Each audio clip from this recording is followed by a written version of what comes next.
Hello, this is Tom Still from the Wisconsin Technology Council. Thank you for joining us for today's edition of WisBusiness.com, the show.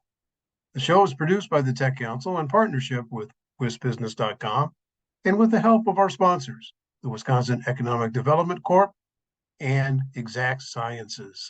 Welcome again. This is Tom Still from the Tech Council. Our Governor's Business Plan Contest is entering the home stretch. We're down to 25 finalists out of the original field of about 150 entries. And this is going to culminate at the Wisconsin Entrepreneurs Conference, June 5th and 6th, when our Diligent Dozen presents to the audience and judges there. One of our roles is to advise state policymakers on different issues that come up, especially as they affect the tech-based economy in Wisconsin. If you want to learn a little bit about some of the progress in this latest legislative session, go to our website and read my March 21st Inside Wisconsin column to learn more. Coming up, April 23rd, we're going to talk about aviation tech and innovation in Wisconsin during our luncheon at the Sheraton Hotel in Madison. Some leaders of some really innovative Wisconsin companies are going to talk about what they're up to. So we look forward to seeing you there. You can register at our site. Our Swift Entrepreneurs Project continues May 14th in Adams. This is an effort to just meet with entrepreneurs of all types, so talk a little bit about the basics of launching, funding, and growing a young business and providing whatever advice we can. This particular workshop will be held at Mid-State Technical College in Adams. And so, again, May 14th, you can sign up if you're going to be in that area, and we'd love to see you. Other events coming up, and we're going to get more details out soon. May 9th, we're going to be at the UW Milwaukee Accelerator in Wauwatosa. May 21st, we'll be back at the Sheraton in Madison. And May 23rd, we'll be at the UW Eau Claire. And of course, June 5th and 6th, that's the Wisconsin Entrepreneurs Conference at the Italian Community Center in Milwaukee.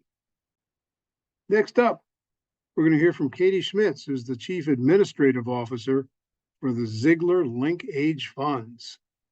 Welcome back to WisBusiness.com, the show. Again, I'm Tom Still from the Tech Council. Joining us today, Katie Schmitz.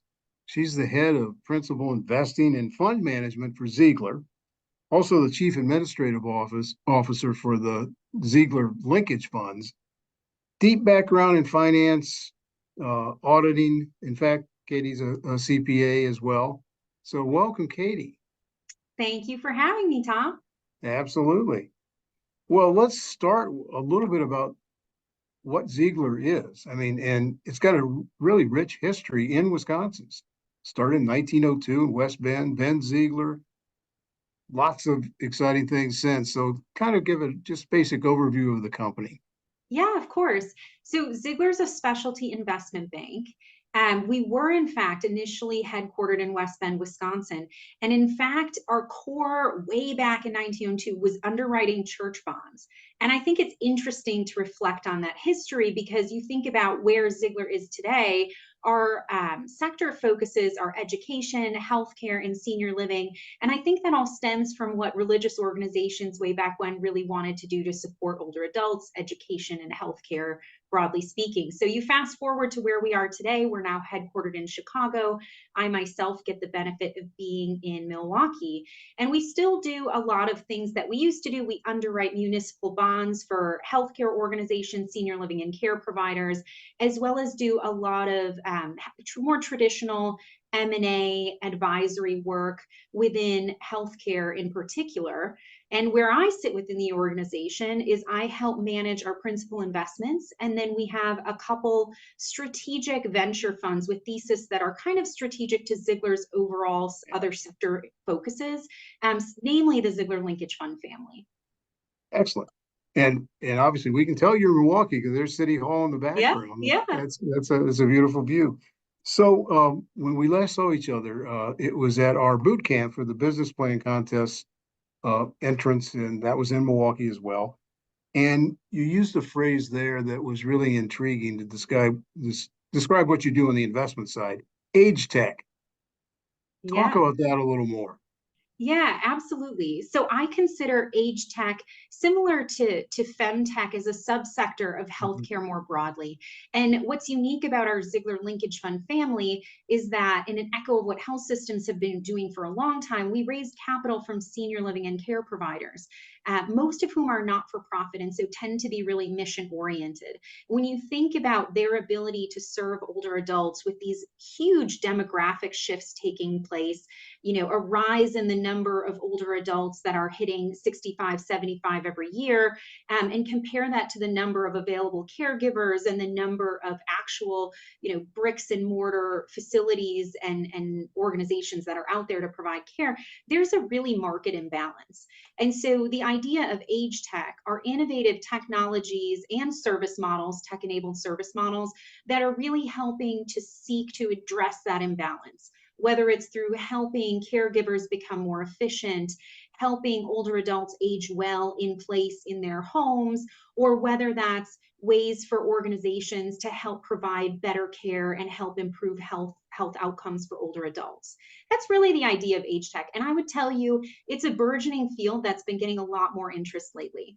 Yeah, I can imagine. I mean, as you said, demographics alone really speak to it.